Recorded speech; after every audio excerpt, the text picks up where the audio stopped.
Large number of criminals in a prison in the United States convert to Islam at once.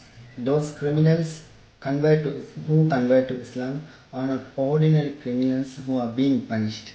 The news of these criminals converting to Islam was talked about not only in the United States but also all over the world. Several journalists went inside the prison to cover the story. They asked the criminals for some question. Who are you who have committed terrible crimes and are being punished, converted? How did you convert to Islam? They asked. All criminals gave the same answer. We spent our lives robbing, killing, and raping. We are the ones who lived a rough life since our childhood.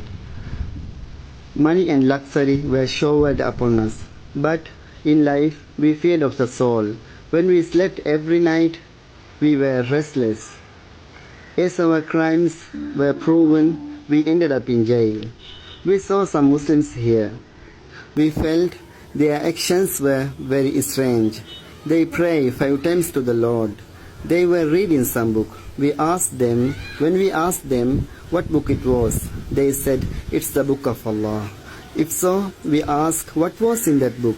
They said, if you learn this book, you can be at peace not only in this world but also in the next. Their answer was comforting to us, who were looking for peace and tranquility in life. Therefore, we were very interested to read this Quran somehow. Every day we went to them and read the Quran. What a surprise! As we read each verse, the enmity disappeared from our hearts.